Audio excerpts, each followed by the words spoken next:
Welcome to Grand Central Radio, the grandparents' community platform. I'm your host, Geri Cole. This is a talk, listen, and act show for grandparents and future grandparents everywhere. My adult child, that child's spouse and in-laws, and my 2 young grandchildren give me lots of questions and concerns. Like you, I want to be as effective for my grandkids and their parents as possible. To achieve these goals, I also want to stay physically and mentally fit and have fun. We can help each other by sharing our challenges and ideas about grandparenting and our lives as grandparents. You can replay our shows, find stories and songs to hear or read aloud, lists including the ultimate grandparents emergency babysitting checklist and sitter's memorandum form, and a list of movies about grandparents' relationships, and other materials curated especially for grandparents.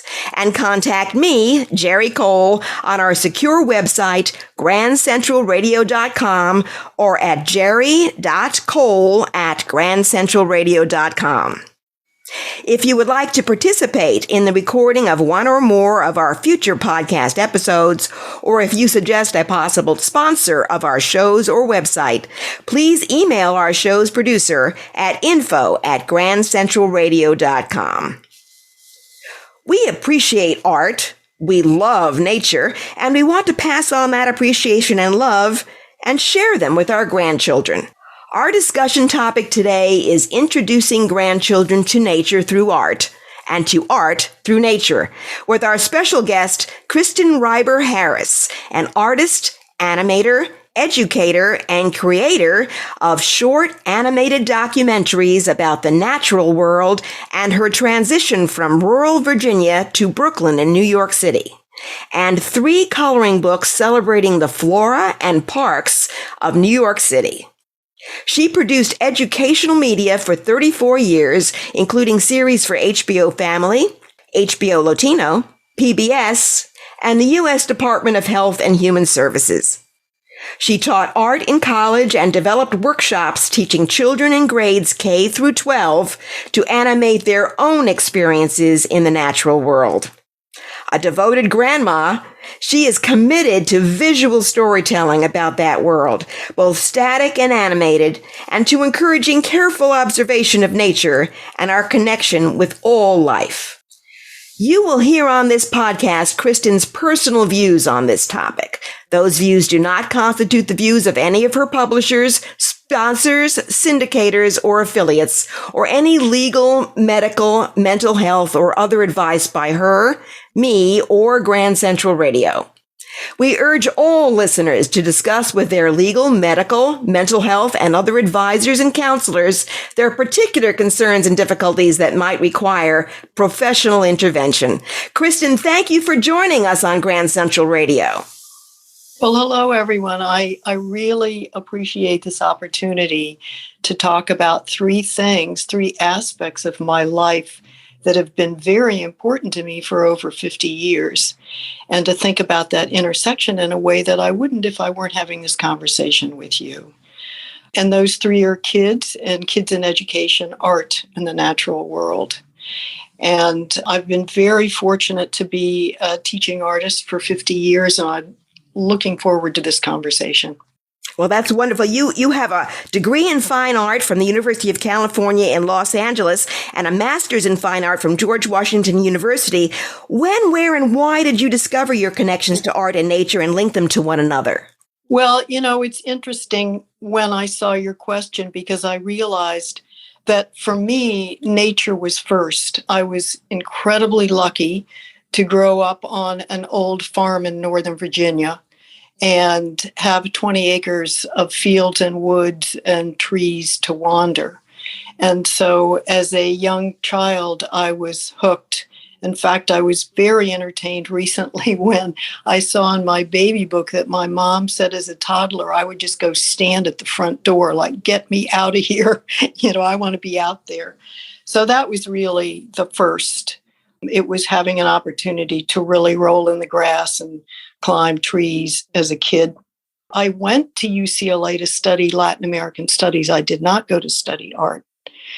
And while I was there, this is in the late 60s, And while I was there, I realized that, to put it sort of bluntly, if I was going to stay in college, I was going to do something that I really cared about in a different way, and that was art.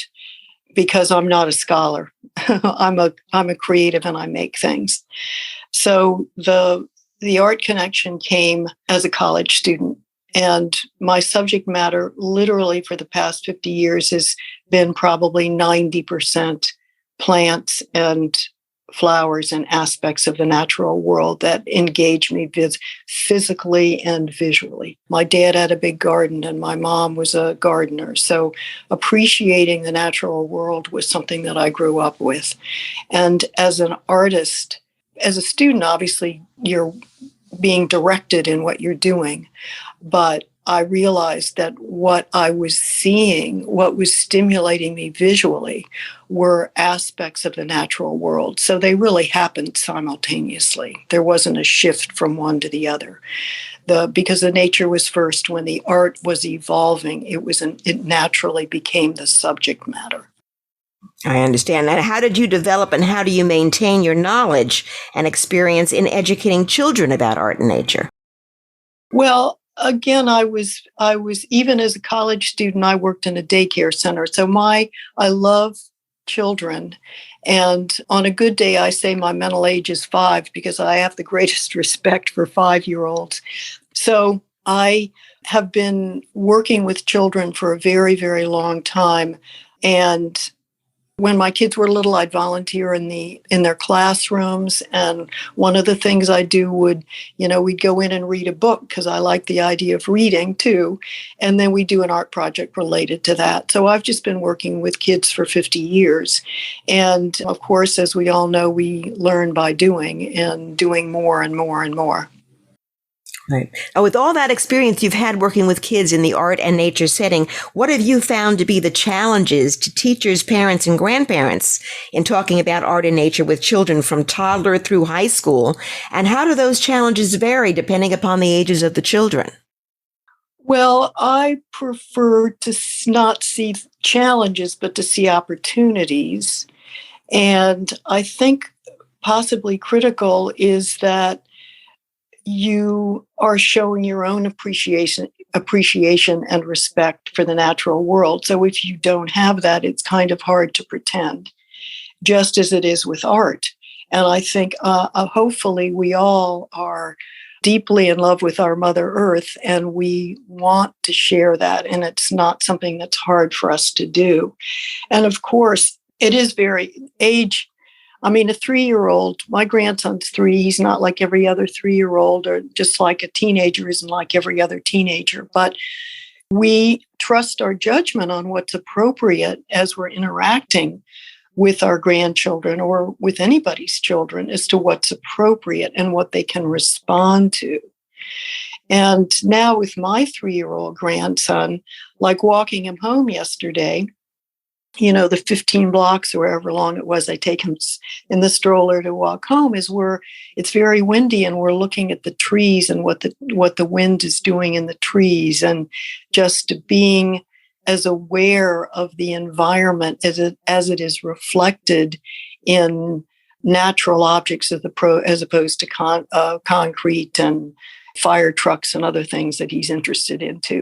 Well, this ties nicely actually into some discussions we had in our last podcast episode about environmental literacy, especially with very young children, and starting with introducing them to nature and doing exactly what you've just suggested that grandparents do with their young children and young grandchildren, in the context of exposing them to nature and the beauty of nature that makes it artistic. Now, how do you suggest, other than those kinds of activities, that grandparents discuss art and nature with their grandchildren generally, and what art and nature related projects can grandparents engage in with their grandchildren?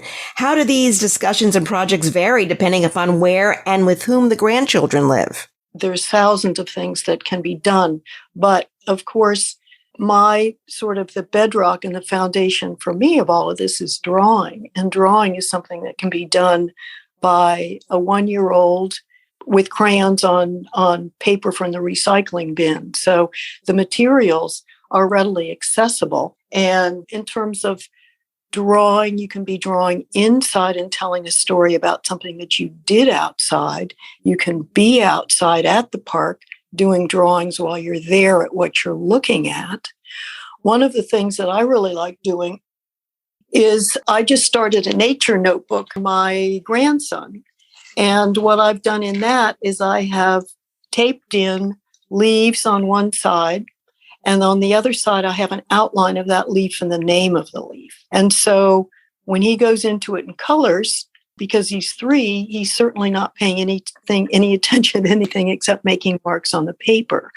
But I think the idea of a nature notebook where you have one document that you go back to and add drawings is a wonderful idea, because it is by drawing that you really see an object.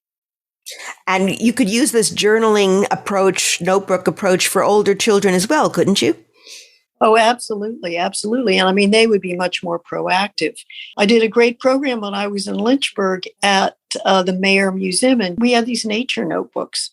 And I believe that for that exhibit, there were these incredibly beautiful photographs of elephants in Africa. And so this was a great way to give them something aligned there. And they're not expensive, just a composition book with no lines.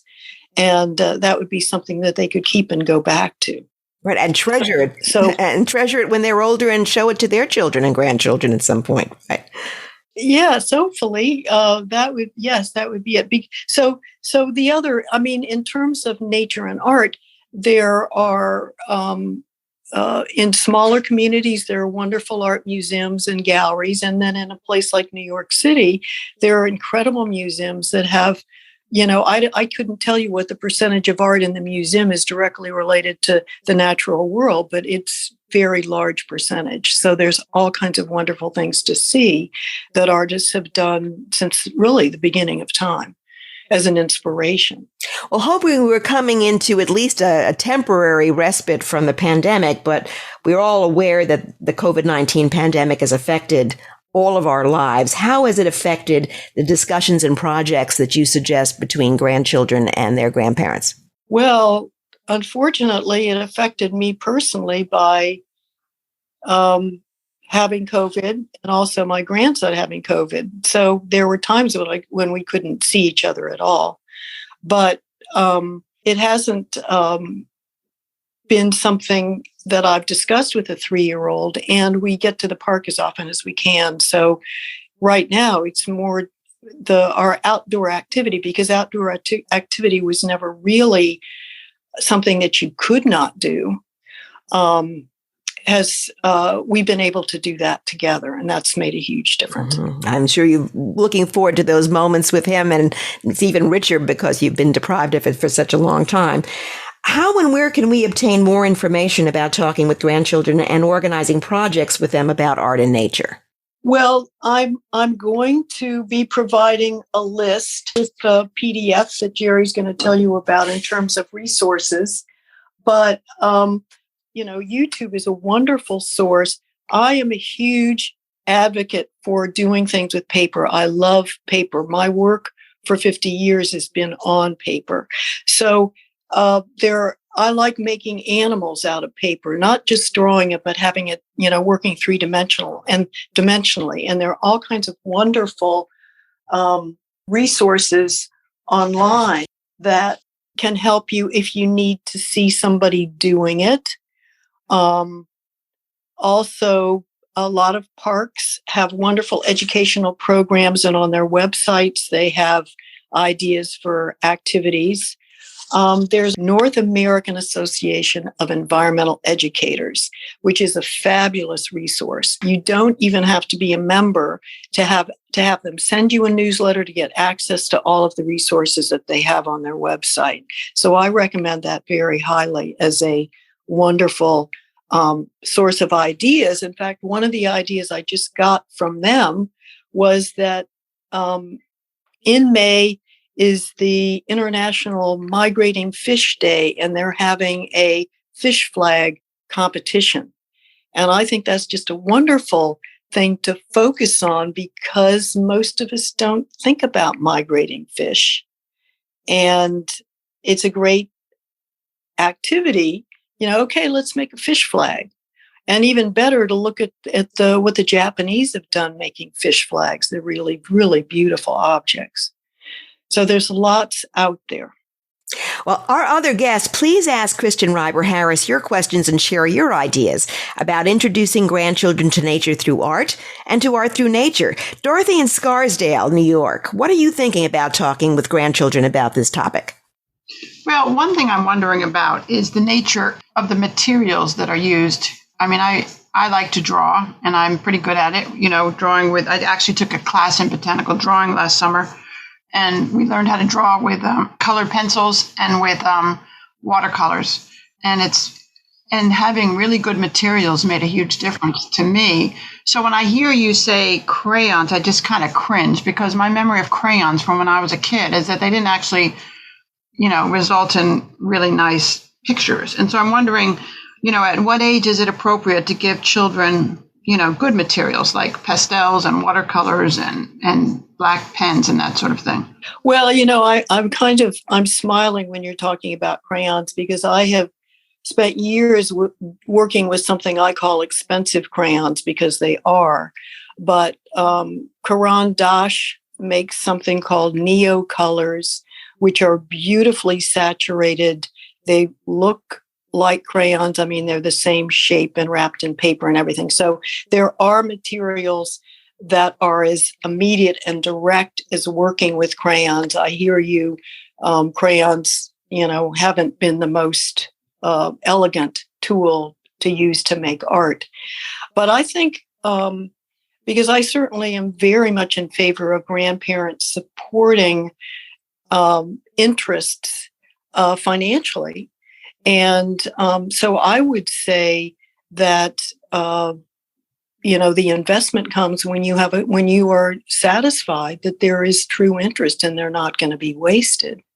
But it's really important to make sure that they're not toxic. And I just got my grandson some markers, and I was real picky, because I hate the fumes of most markers anyway. Yeah.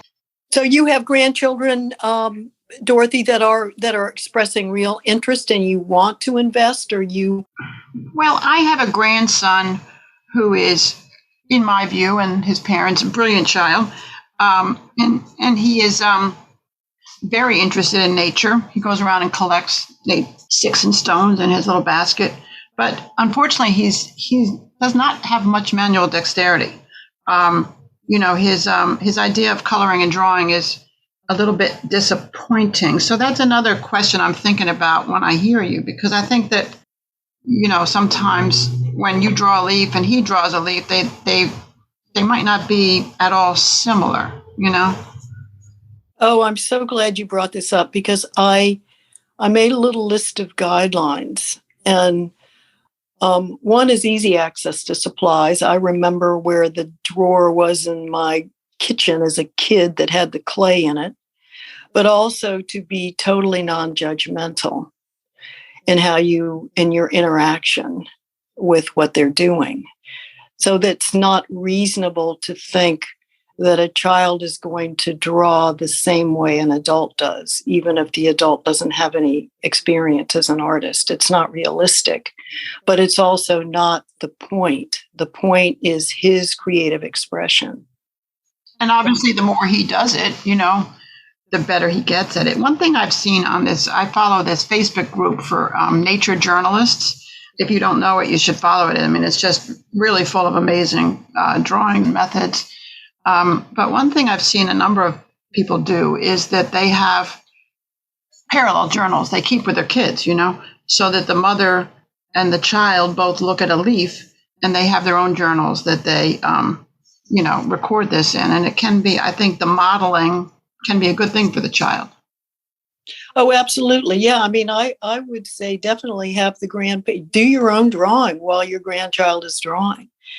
And, but you don't have to say this is how it really looks, of course, and what you're doing can be better, because that's not relevant, and it's certainly not encouraging. Right, of course. But yeah, parallel journals, I think that's a great idea.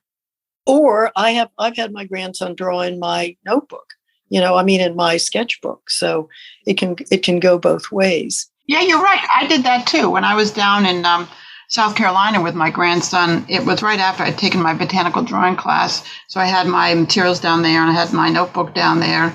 And I let him draw in the back of the journal, so he drew a storm cloud and that sort of thing in my journal. And that was terrific. Oh, yeah. I think so. I love looking back at my journals now or my notebooks, my sketchbooks, and seeing, what my daughter, who's now 35, did when she was 3 in my notebook. Right. Right. Did you see any progression, by the way? Did you see any pattern developed, Kristin, from the age of 3 to an adult? Some similarities in style or focus or theme? Neither one of my children are artists. My daughter is an art historian and my son is an astronomer. So they whatever, I was thrilled that they both got to grow up in my studio, but it didn't stick in terms of convincing them that it was something they wanted to do. And they're both smarter than I am. So, Everyone's smarter in their own way, I think. You have to find your own path, right? Stuart in Wayne, New Jersey, you told our show's producer that you're involved with the Laurelwood Arboretum in Wayne. What is your experience with combining art and nature? Well, yes. So laurelwoodarboretum.org is the park's website, 30-acre park in Wayne, New Jersey. I'd encourage anyone who's listening to this podcast to visit because my wife and I spearheaded to the creation of a sculpture trail, which is free and available. It takes about an hour to walk through, and there are audio tour along the way to learn about the pieces. So my goal was to meld art with nature because the Arboretum is beautiful in its own right, and these sculptures complement it. And, listening to some of the back and forth between your guests, not everyone can create art, but everyone can appreciate it. And the appreciation of art in connection with nature and to see how one complements the other is a lesson for all. The creativity that you see and can explain to your grandchild as you walk through the park. Everyone can walk through the park. We have golf carts there as well if you can't walk. And you can see how the sculptures complement the surrounding environment or contrast with it. You can explain to your grandchild how the pieces are made. I have no art training whatsoever. And the creativity that you see, if you can appreciate it, it bleeds over to your life, whatever you do. The idea that you can take, discarded pieces of metal and weld them together and create something that has an expression that you can see and explain to your grandchild is, I think, terrific. And so I don't care how, my grandchild draws. I just like the fact that he might look at something and try to draw it. And I think this sculpture trail is a wonderful opportunity for people to do that. I grew up in Brooklyn, and I really appreciate nature because there was no nature essentially in Brooklyn except for like 1 or 2 parks that if you were lucky enough, you would get to visit once, every couple of months.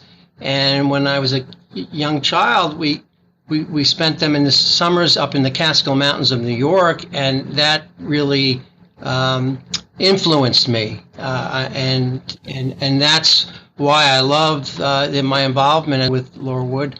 I like it so much because it gives me an opportunity to appreciate nature and to help create, a sculpture trail. It was quite an effort, and I think I'd invite everyone to come up, and we'll have our curator give you a tour and walk you around and tell you why he selected various pieces for particular locations and how you can see what inspired him. Stuart, can you explain from your own experience with your own grandchild or grandchildren, which parts of Laurelwood and maybe other aspects of nature, other places that you've gone with them outside of the Arboretum, that they seem to be most drawn to, most inspired by? Sure. The Arboretum has a defined trail, and the pieces, there are 14 of them currently at the park, and they're in various spots along the internal roadway of the Arboretum. The ones that seem to resonate the most, there's the larger sculptures that are juxtaposed against their backgrounds. There's one in particular called Pi in the Sky. It's the mathematical symbol pi, and it glistens in the sun. It changes depending upon which time of day you look at it. People seem to, and kids particularly, seem to gravitate to that because it's like mathematical and scientific principles, in an artistic form.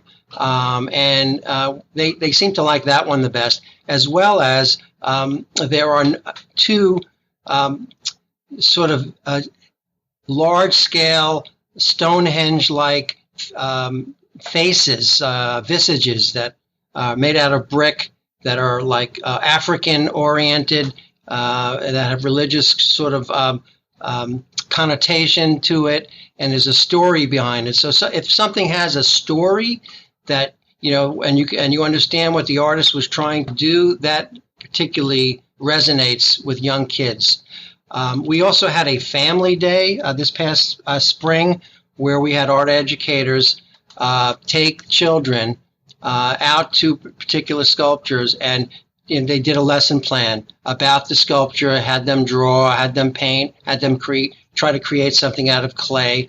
So that hands-on experience is also very popular. We're going to probably do it again this spring and summer. So a story, an explanation how the piece is made, and how you can try to make one yourself. It resonates really well with young kids. So I think that Kristin had mentioned this earlier on, too, that storytelling is a very important stimulus to children and adults of all ages, actually, in generating their art and their appreciation for nature and their surroundings. I would agree. And I've never made art in my life. I have no skill in that area, but I really do appreciate it. And what you can instill in your grandchildren is that if you appreciate art, it will help you in whatever you decide to do in life. And more importantly, perhaps, it will support those people who create it. Artists need to make a living and earn a living. And you can help them do that. And by doing that, by buying art, by appreciating it, by going to their events, you help your community. I was up in New York State at a local Art Alliance, and I overheard a conversation by the curator, which is really true. Art, when it's appreciated, it can rejuvenate urban areas. And for every dollar that is spent on art in like an area that has been devoted to arts, like Wynwood Gardens, Wynwood Walls, I think it's called, in Miami and other areas like that, for every dollar that is spent on art, $9 is spent on the restaurants and the businesses that are there in that area. And so that's it's a sophisticated concept to instill in your grandchildren, but if you support art, it really helps the community in a lot of different ways that you might not think as a young kid, but as you get older and see what neighborhoods have been downtrodden that get rejuvenated, it's largely because of art. Jill in Lynchburg, Virginia, could you please share your questions and your ideas? Yes, I am a very new grandma. My first grandchild is only 2 months old. So obviously, we have not had any art experiences together yet, but I'm looking forward to sharing art with him. I am an artist. A lot of my work is nature-based, and I have done a lot of teaching of art to children through art camps and Girl Scouts and artist and education residencies. So I'm really looking forward to sharing art and nature with my grandson. And I also love camping. So I'm looking forward to camping with him. And I love Kristin's idea of the book with an actual leaf taped in and then ability to draw next to it. And I think it's really important to reiterate what Kristin said about not having any expectations of the quote unquote quality of the drawing that the child makes, but just rejoice in the mark making. So if Kristin has any suggestions for what other sort of things to put into a nature sampler, in essence, that would be wonderful. Kristin, do you have any more suggestions about the nature notebook? Jill and I are dear friends. We've known each other for years, and she has a pile of sticks and rocks in her house, just like I do. And I wish they would go in the notebook too. But that's not realistic. But you could do tracings of the stick, or you could do a drawing of rocks. Unfortunately, for the journal, it needs to be something that's flat. But that doesn't mean that it can't also be collecting images. We all get mail that gets put in recycling that has photographs of natural objects. And I just I'm going to interject because I want to stand up for my neighborhood in Brooklyn. Mother Nature is well and thriving here. I'm sure when, is it Stewart was a little boy, it may have been different, but there are wonderful, incredible parks I'm in Bay Ridge. And the street trees are truly amazing.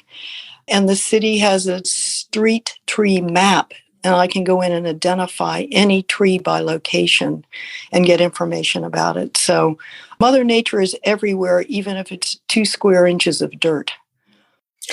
Jean in Moscow, Idaho, thank you for joining us. Would you like to add something to our conversation?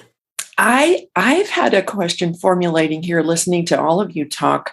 And that is, Kristin, I've been following you, just kind of keeping an eye on you for a long time. And I know that for quite a while, it seemed like you were really emphasizing online things, computer programming for kids. Now, correct me if I'm going off, if this isn't true, but it seemed like you were for quite a while working on projects that children had to, that they would work with online.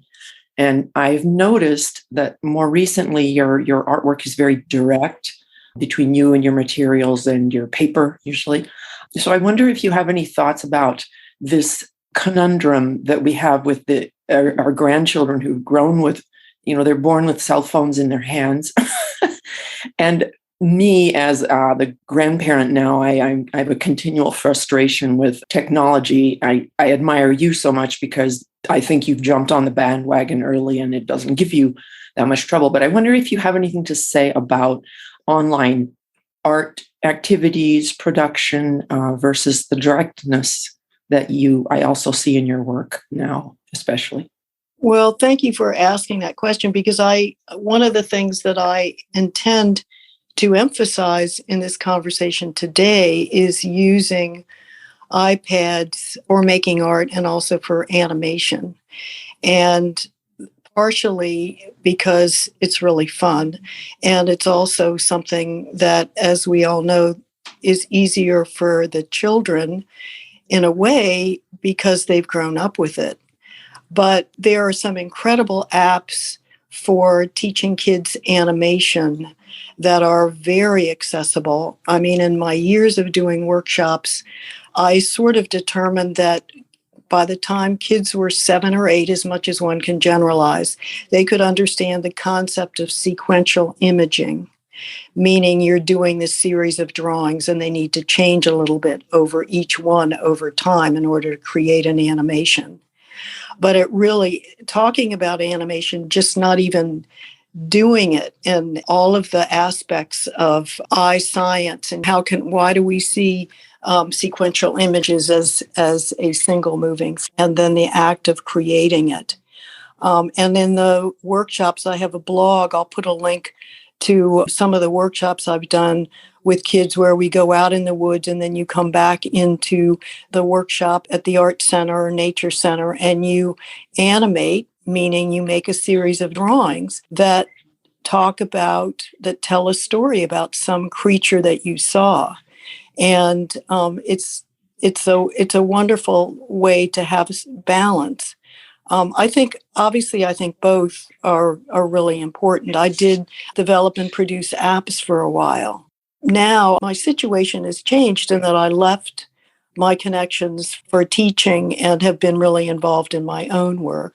But I think taking advantage of children's natural inclination to use these wonderful devices and the tools that are available lets them make a story. And for me, this is Jill. I am not prone to wanting to do any animation because of it involving iPads and computers. But apps that I would definitely use with my grandchildren are the ones that you use to identify plants, like Seek, and I can't think of what the other ones are, so that when you're out with them, you can go, and when they ask, what is that plant? And I don't know, use an app to identify plants or butterflies and things would be how I would use technology. But I'm not comfortable with the different apps for doing animations. So I would kind of have to rely on somebody else to help with that. I'm much more hands-on, and drawing or painting would be in my wheelhouse. Hi, this is Dorothy of Scarsdale. I'm fascinated by this talk about iPads. Twice now it's come to my attention that young people use iPads to do drawing. I think they use a program called Procreate, maybe. And I've seen both on the Facebook Nature Journal page, and as well as my daughter has told me that her generation sketches on iPads, which is hard for me to understand how that might be. But certainly the pictures I've seen have been extraordinary. So I think it is something that maybe as grandmothers should learn something about. That's an excellent suggestion, Dorothy. Do any of the grandparent guests have any questions or comments on anything the other grandparent guests have said in this discussion? I guess I have a natural skepticism, which I'm not proud of, but of seeing how children watch television, for example, they watch an animation. And I suppose that this idea of learning something about it with them would probably be very good for me because my tendency is to think, oh, come on, you don't need another hour of this. Jean, I think that's a good point. My daughter does not let her children have any screen time. So therefore, any kind of YouTube or that sort of thing is not going to work. It's going to have to be in real life. And frankly, experiencing nature, the best way to do it is... Yeah, but you have to realize that you might be doing them a disservice by not allowing them to have access to something they're going to be dealing with their whole lives. So, I certainly think that's a great idea, depending on the ages of her children, but it's something she probably couldn't sustain. However, yeah, I think also just the fact that they'll be grounded in something that probably most children won't be grounded in, which is, having to deal with the world not through a screen here for a while. That'll be a very interesting experiment on her part. Yeah, as they get older, they will experience more screens. And I do feel that they are being deprived of some cultural experiences by not being allowed to, say, watch a concert or that sort of thing. But I have to tell you, the results are extraordinary. To see the children playing with each other apart from any screens is very different from what you see around here in Scarsdale. What do you have to say about that, Kristin? I want to hear your thoughts. I think that it's important to be up with what's happening now. And I'm sure it's possible to control screen time at home, but that they're getting it at school because it's such a valuable tool in education. So I think it's just a matter of finding balance, because I think it's sticking your head in the dirt to think that this isn't a wonderful tool that we need to take advantage of, but not let rule us.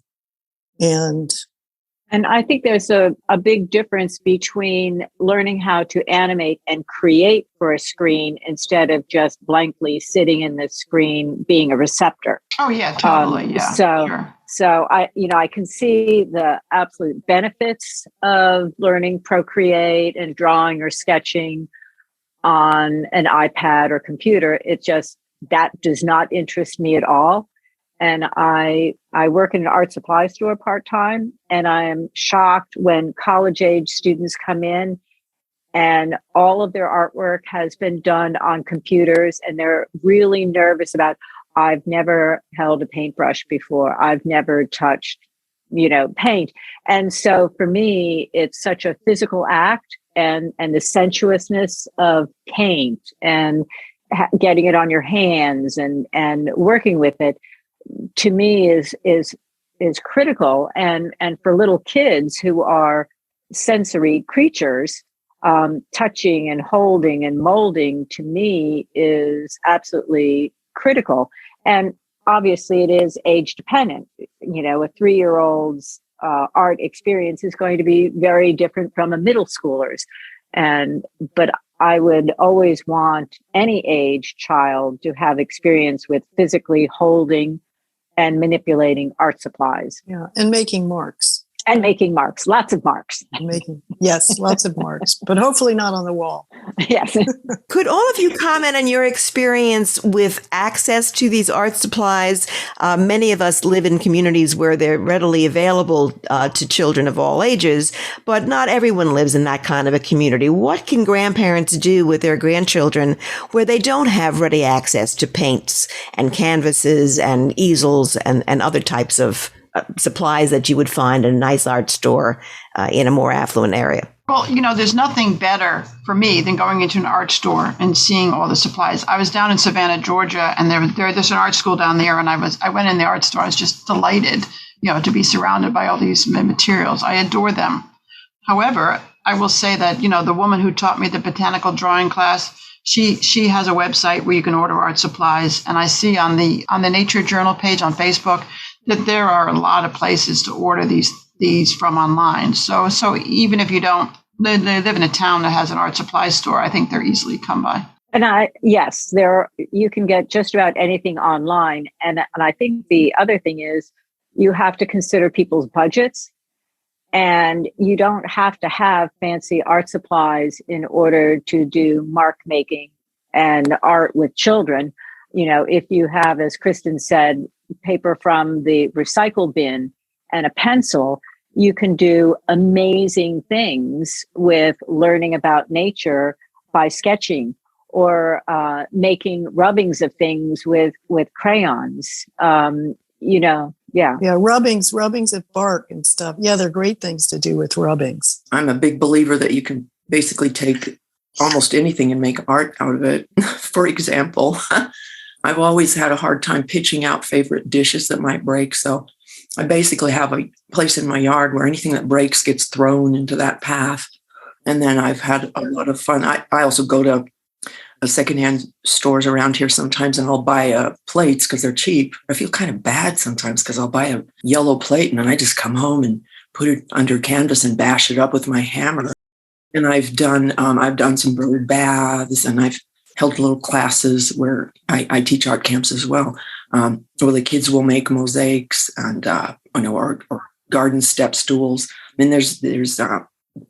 mean, there's so many things that you can do if you just start looking around and have your grandchildren say, "Hey, here's some seeds on the ground. This are from this chestnut tree. Could we do something with that?" Maybe come home and find some way to drill holes in it and make a squirrel necklace. I think because I started teaching, or glue it to paper, to paper and make a design, make a mosaic of stuff you found on a walk. I also have one other thing to stick in here. I have a studio, which is now, because we all get excited when we're buying supplies, I think.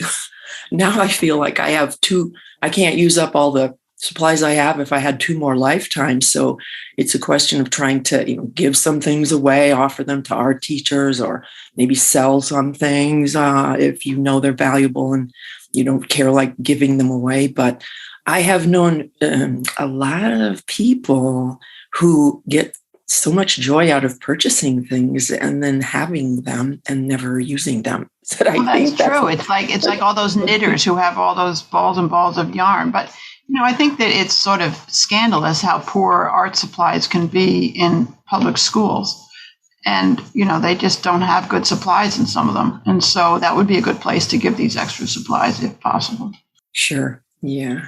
Excellent. Have any of you had experience in creating color from natural objects and from natural plants and what you find in the real world? Like making charcoal. Take some, go out to your burn barrel, or when you're camping, get some sticks and just burn them down, till they're not dark anymore. Burn them till they're little burnt embers, and then show your kids how you can make marks with that. It's like charcoal. It's maybe look up a little bit about how the Chinese valued precious ink so much, and they were the various things they would make it out of, like bones. And so that's been one of my favorites, is to have the kids help make their own charcoal. Yeah, and there are definitely things, flowers and plants in nature that you can use to make colors with. And I think that's an incredible idea, Geri. I love that idea. When I was little, I thought it was cool to make colored eggs by wrapping hard-boiled eggs in onion skins and tying them in, paper and then string and boiling them, and the eggs would come out, looking like ovoid onions. And so that's the only kind of experience I can remember actually doing it myself. And I do both eco printing and nature printing.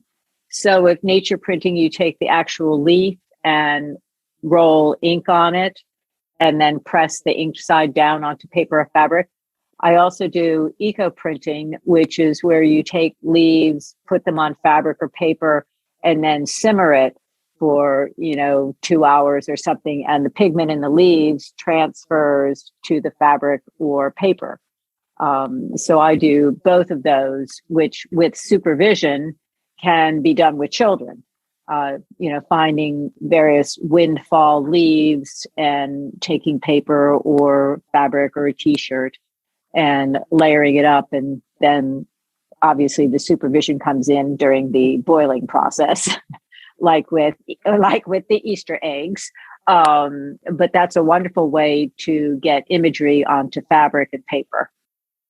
You're reminding me that I think printmaking, pulling prints, is one of the most fascinating things for the kids if they've never done it, which most have never done. And Kristin, I think, have you done printmaking with kids?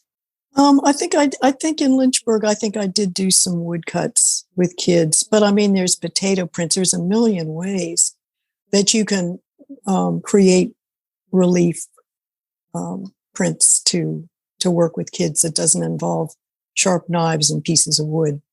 I gave a demonstration at the Round Hill Appalachian Trail Festival this last September, which was related to nature printing, and the kids loved it that got to do it. And so it was a multiple printing process, because I had them ink a leaf and print it, and then print a base for the leaf to go on. But it was, the youngest was, I think she was 5 years old, and she really got into it.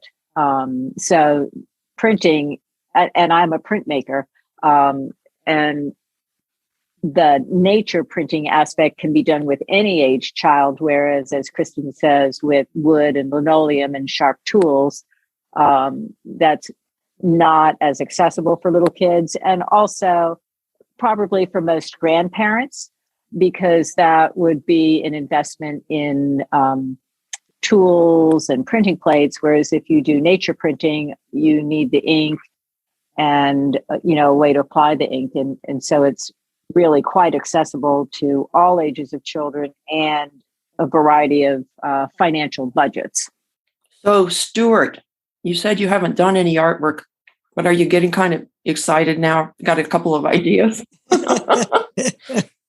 Yeah, I wish I had the skills, but my wife is an excellent artist, and my eldest grandson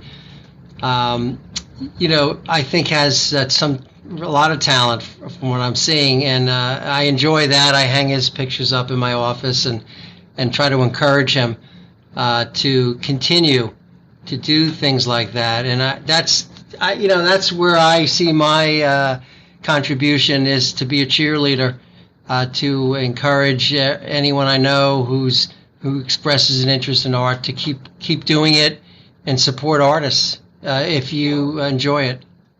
Boy, do we sure need people like you. So thank you.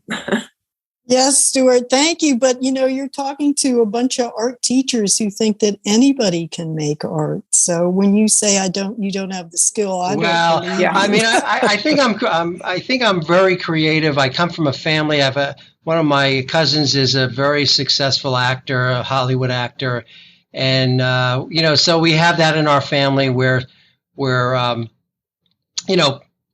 people are creative, and I take my creativity, not in drawing and in sculpting and things like that, but in applying it to problem solving, if that makes any sense. Well, let me take the contrary view, because I can tell you that first of all, to pick up on the basic insight that Kristin shared with us in the beginning, seeing nature is something you can do through drawing. To draw some natural object is to see it better. And I see this over and over again, both in the botanical drawings that I've done and in what I see with others doing botanical drawings. I mean, they don't really see what's inside a flower in terms of its reproductive system until they draw it. And then when you said, let others be creative, nature drawing's not all that creative.